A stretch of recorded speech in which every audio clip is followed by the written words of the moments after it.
फखरुल रहमान साहब, ये बताइएगा, जब तालिबे इल्मी का दौर होता है ना, उसमें मैंने एक कहानी पढ़ी थी, बड़ी दिलचस्प कहानी थी। वो कहानी ये थी कि जब हुकूमत आती है तो एक ना एक इंडस्ट्री ऐसी लगाती है, वो एक इंडस्ट्री पूरे मुल्क का बोझ चलाती है। हमने मुशर्रफ में देखा, मीडिया आया, मीडिया में आए, जॉब्स आई, एडवर्टाइजमेंट आए, पूरे मुल्क की इकनॉमी चली। फिर नवाज शरीफ साहब आए, उन्होंने जो है वो हाईवे बनाने शुरू कर दिए, मोटरवे बनाने शुरू कर दिए, वो इंडस्ट्री चल पड़ी, कंस्ट्रक्शन के बिजनेस आए। जरदारी के दौर की आप देख लें, एक इंडस्ट्री लगाई जाती है जो कि पूरे मुल्क का बोझ उठाती है। सर, 2018 के बाद से ऐसा कुछ लगता हुआ आपको नजर आया? देखें, पहले तो बहुत शुक्रिया सलमान आपका प्रोग्राम में इनवाइट करने का। जो साबिर साहब ने बातें की हैं और जो सदीक साहब ने बातें की हैं, सूरत हाल जो है वो उससे बिल्कुल मुख्तलिफ नहीं है। जहाँ तक आप इंडस्ट्रियल यूनिट की बात कर रहे हैं और उसकी प्रोडक्शन की बात कर रहे हैं, तो यकीनन जो पाकिस्तान की इकोनॉमी है वो स्टैग्नेशन का शिकार रही है। और हुकूमत की तरफ से हमने बहुत सारी स्कीमें तो देखी हैं जॉब्स को क्रिएट करने के हवाले से, जिस तरह से नौजवानों को लोन दिया जा रहा है, लेकिन उस तरह से जो इंडस्ट्रियल सेक्टर जो है उसमें उस तरह से बूम नहीं देखा गया है। बल्कि जो कोरोना की वजह से आपका जो टेक्सटाइल का सेक्टर था और जो एक्सपोर्ट का सेक्टर था, उसमें काफ़ी नेगेटिव इम्पैक्ट था वो देखने में आया था। तो जब से हुकूमत ने ये कंस्ट्रक्शन साइट खोली और उसके अंदर जो है ये छूट दी थी कि किससे आमदनी का नहीं पूछा जाएगा, तो एक तरह से मुल्क के अंदर इकोनॉमी को दोबारा से जो है अरबों रुपए को सर्कुलेशन में लाने की जो बात की गई थी, उससे थोड़ा बहुत हुआ है। लेकिन ओवरऑल अगर आप देखें तो सूरत हाल काफ़ी डिसअपॉइंटिंग है। और इसमें मैं साबिर साहब की बात से इत्तेफाक करूँगा कि जो रिटेलर है, जो मिडल मैन है और जो इवन रेडी वाला जो है, उसको कोई फ़र्क नहीं पड़ता, वो अपनी आमदनी जो है उसकी उसी तरह से चल रही है। इसलिए ये जो मिनी बजट है ये भी इसी तरह से पास हो जाएगा। अपोजिशन शोर करेगी फॉर द सेक ऑफ सियासत, और इसी तरह से ये चीज़ें चलती रहेंगी। और आप देखेंगे कि आज नहीं कल नहीं तो ये मिनी बजट आएगा और इसी तरह से पास हो जाएगा। बाकी मुल्क में जो महंगाई का जो फैक्टर है वो बहुत इफेक्टिव है। इस बात को हुकूमत भी रियलाइज़ करती है और बहुत सारे जो लोग हैं, जैसे कि आपने देखा कि KPK में जो इंतखाबात हुए बल्दियाती, और उसमें मेजर वजह जो सामने आई है वो महंगाई की आई है। तो इसमें PTI के लिए जो है वो पॉलिटिकल जो सेटबैक है वो कंटिन्यू रहेगा, क्योंकि जो ख़ास तौर पर MNAs हैं वो अपने हलकों में जाकर इस महंगाई के हवाले से अपने जो वोटर्स हैं, वोट बैंक जो है उसको इंटैक्ट नहीं रख सकेंगे और वो किस मुंह से जाएंगे, ये बहुत बड़ा सवाल है। और ये मिनी बजट पास होने के बाद देखना ये पड़ेगा कि इस सारी मामले से हुकूमत कैसे बाहर आएगी, क्योंकि आगे पंजाब में भी बल्दियाती इंतखाबात होने हैं और फिर इसी तरह से के दूसरे हिस्सों में भी बल्दियाती इंतखाबात होंगे। तो ये काफ़ी चैलेंजिंग सिचुएशन है। बिल्कुल जो आप सवाल किया था कि इंडस्ट्रियल यूनिट की तरफ जो बाहर से इन्वेस्टमेंट की बात हो रही थी, उसकी तरफ जो है वो अभी हमें कोई खातिर खा पेशरफ जो है वो देखने में नहीं मिली।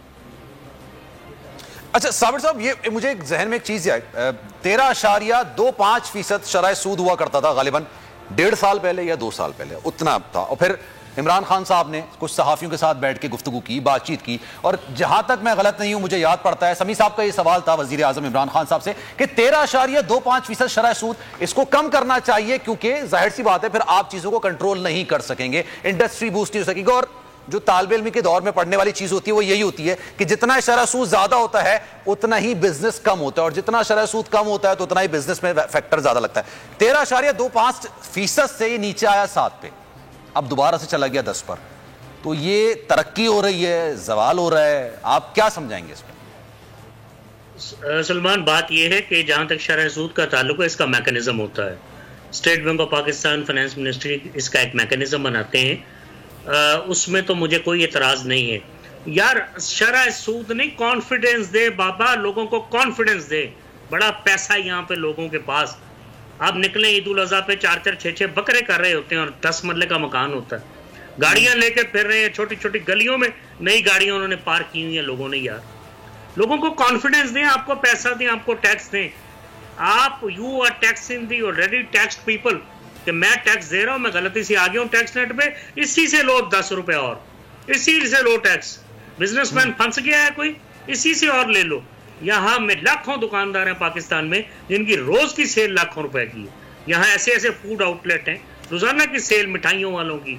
और ये गालिबन ये पाकिस्तान तहरीक इंसाफ के मैनिफेस्टो का हिस्सा भी था। उन्होंने कहा था कि टैक्स नेट बढ़ाया जाएगा, लोगों को ज्यादा से ज्यादा जो नहीं देते उनको लेकर आया जाएगा, ये नहीं कि जो दे रहे हैं, जो नौकरी पेशा हैं, जो डायरेक्ट टैक्स किस में आते हैं, उनका बढ़ा दिया जाएगा। गालिबन अगर मैं सही हूं तो मैनिफेस्टोस कॉपी पेस्ट कर लेते हैं, इन्हें खुद नहीं पता होता इनका मैनिफेस्टो क्या है। इनसे पूछ के देखें, इनमें से वो 5 पॉइंट बता दे अपने मैनिफेस्टो के, तरीके इंसाफ हो या नून लीग हो, तो जनाब मैं ये प्रोफेशन छोड़ दूंगा पकड़। असल मसला है आवाम को खुशहाली देंगे तो टैक्स देगी ना यार।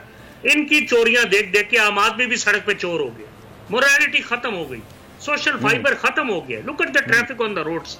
मोटरसाइकिल वाला कहां से निकल रहा, लैंड क्रूजर वाला समझ रहा मेरे बाप की गाड़ी है, अफसर जा रहा है, उसके पीछे गार्ड जो है वो बंदूकें उन्होंने लोगों पे तानी हुई है। क्या बदमाशी, क्या बकवास हो रही है।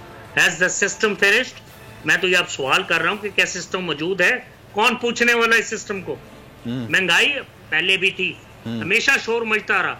मैं जब भी जाता था कोई चीज खरीदने, मैं कहता था यार 2 रुपए बढ़ गई, 4 रुपए बढ़ गई, मैं किससे लड़ूं यार, ये पकड़ो पैसे चीज दे दो, टाइम नहीं है। अब महंगाई इतनी हुई है कि मैं जाती तौर पे फील करता हूँ जब मैं कोई चीज लेने जाता हूँ कि कल तो मैं इतने की लेके गया था, आज कितने की। आम आदमी का क्या हाल होगा? मैं तो अपने आप को फिर भी कोई छोटा मोटा खाता पीता समझता हूँ यार। फिर क्या होगा? स्ट्रीट क्राइम बढ़ेगा। 25 से 30% नए मुलजिम, नए मुजरिम हर साल आपके उसमें क्राइम चार्ट पे आएंगे, जिन्होंने पहले कभी कोई जुर्म नहीं किया होगा। भूख और नंग इनको सड़कों के ऊपर जो है वो डकैतियां मारने पे और चोरियां करने पे बहुत ज्यादा मजबूर कर देगी। हर बच्चा यहाँ पे कहता मैं रातों रात परिजाद बन जाऊं, किसी तरह परिजाद बन जाऊं, मैं पढ़ाई भी ना करूं, कुछ भी ना करूं, पूरा सोशल फाइबर खत्म हो गया। वो ये देखते हैं कि लीडर ये कर रहा है, क्या कुछ रहा है, कर कुछ रहा है, 4 लैंड क्रूजर्स पे जा रहे हैं, 100 कनाल, 200 400 कनाल के घर हैं यार। पुलिस मुझे पकड़ के धक्के देती है जब ये गुजर रहे हो, तो फिर उसने भी तो कुछ करना है। अब कर क्या रहे हैं? आप मुआशरे को तबाह कर रहे हैं। अब सिर्फ करप्शन नहीं कर रहे, अब मुआशरे को तबाह कर रहे हैं। यहाँ शुरफा का रहना महाल हो चुका है पाकिस्तान में। हरासमेंट के केसेस पे सजा आप प्रॉपर देते होते तो आज ये हाल होता। अब चोरों को पकड़ के अपने फांसियों पे लगाया होता तो इस तरह चोरी हो रही होती। क्लर्क भी बाज नहीं आता, ग्रेड 21-22 का अफसर भी बाज नहीं आता। आपके सामने जुडिशरी का हाल है। और यही बड़ी वजह है पाकिस्तान तहरीक इंसाफ के लिए, यही बड़ी वजह है, शायद इसी वजह से कहा जाता है कि अपोजिशन के इतने कमजोर होने के बावजूद पाकिस्तान तहरीक इंसाफ या फिर वजीर आज़म इमरान खान साहब अवाम में इतने मकबूल नहीं है। और शायद इसी वजह से सेगमेंट है, उस पर हम बात करेंगे कि डील की बातें क्यों की जा रही हैं और क्या वाकई में अगर डील की बात की जाती है तो इतना तो अपोजिशन में खलबली नहीं मचती, उनकी जमातों में, उनके जो साथ है दीगर जमातें हैं उन पर खलबली नहीं मचती जितनी हुकूमत में खलबली मचना शुरू हो जाती है। तो वाकई में क्या डील